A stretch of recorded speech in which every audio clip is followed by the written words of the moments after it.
Praise the lord. యేసుక్రీస్తు వారి పరిశుద్ధమైన నామంలో మీ అందరికీ వందనాలు, శుభాలు తెలియపరుస్తూ ఉన్నానండి. మీకా గ్రంథం 7వ అధ్యాయం 8వ వచనం.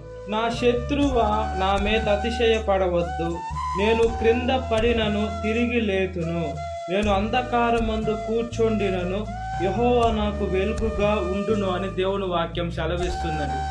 ఈ లోకంలో మనకి శత్రువులుగా ఉన్న మనుషులను చూసుకున్నప్పుడు మనం ఎప్పుడైతే కింద పడుతూ ఉంటామో శత్రువులు ఎంతగానో సంతోషించేటువంటి శత్రువులుగా ఉంటారండి. అంటే ఈ లోకంలో మనకి ఎవరైనా ఒక పగ లేదా వాళ్ళకి మన మీద కోపంగా ఉంటే ఈ లోకంలో మనము శారీరకంగా కింద పడిపోతే వాళ్ళు ఆనందించేటువంటి మనుషులుగా ఉంటారండి. దేవుని వాక్యం ఒక సెలవిస్తుంది, వాళ్ళు ఆనందించకుండా దేవుడు మనల్ని లేపతానని దేవుని వాక్యం సెలవిస్తుందండి. నీతిమంతుడు 7 మారులు పడినను తిరిగి లేచునని దేవుని వాక్యం సెలవిస్తుంది.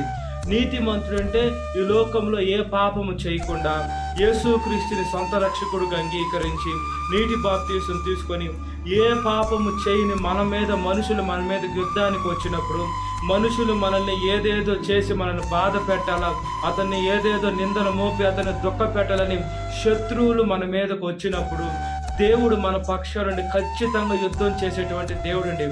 దేవుడు ఈ లోకానికి వచ్చింది పాపులను పరిశుద్ధులుగా మార్చేదానికే వచ్చాడు.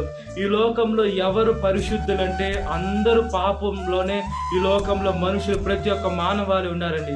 ఎవరైతే నేను పరిశుద్ధుణ్ణి అని అనుకుంటున్నారో వాళ్ళు పరిశుద్ధులు కాదు. ఈ లోకంలో ఆదిలో ఆదాం గారి ద్వారా పుట్టిన ప్రతి ఒక్క మనిషి పాపంలోనే ఉన్నాడండి. ఆ పాపము కడిగేదానికి యేసుక్రీస్తు వారి ఈ లోకానికి వచ్చారు. ఆయన పరిశుద్ధమైన రక్తాన్ని చిందించారు. ఆయన పరిశుద్ధమైన రక్తం మానవాళి యొక్క ప్రతి పాపాన్ని కడుగుతుంది. ఆయన గాయాలు మానవాళి ప్రతి ఒక్క భౌతికమైన శరీరాన్ని స్వస్థత పరుస్తుందండి.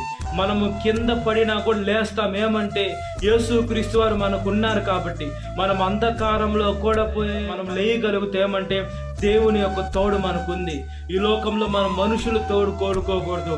దేవుని యొక్క తోడు, ఆయన కనికరం, ఆయన కాపుదల, ఆయన కాపాడేదల సహాయం మనకుంటే మనం ఈ లోకంలో కాపాడబడతాం, పరలోకానికి ఎత్తబడతాం. కాబట్టి మనం దేవుని యొక్క కాపుదలలో ఉండినట్లుగా ప్రార్థన.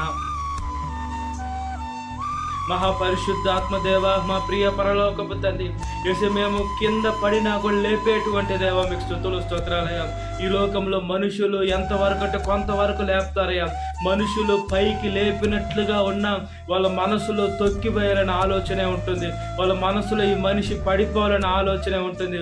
వాళ్ళ మనసులో ఈ బిడ్డ ఎదగకూడదు, ఆత్మీయంగా ఎదగకూడదు, శారీరకంగా మానసికంగా ఎదగకూడదు, ఈ బిడ్డని దుమ్ములాగా తొక్కిపోయాలని మనుషులు అదే మనస్తత్వం కలిగి ఉంటారయ్యా.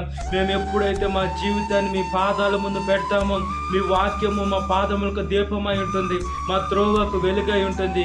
ఈ లోకంలో వేసే నీతిమంతుడు 7 మారులు అంటే సంపూర్ణంగా పడిపోయినా కూడా లేపేటువంటి వారు దేవుడు మాత్రమే, మనుషులు కాదు. కాబట్టి మీ చేతుల్లో మా జీవితాన్ని పెట్టుకున్న మంచి మనసును దయచేయండి. సాతాను శోధన ప్రతి ఒక్క బిడ్డను విడుదల దయచేయండి. ఈ వాక్యం వింటున్న ప్రతి ఒక్క బిడ్డని పేరు పేరు జ్ఞాపకం చేసుకోండి. ఈ దినకాల పదవింత నింపమని నజరేయుడైన యేసుక్రీస్తు వారి పరిశుద్ధమైన నామంలో మిక్కిలి వినయం తడుచున్నాను నా పరలోకపు తండ్రి. Amen. Praise the lord. God bless you. Have a great day.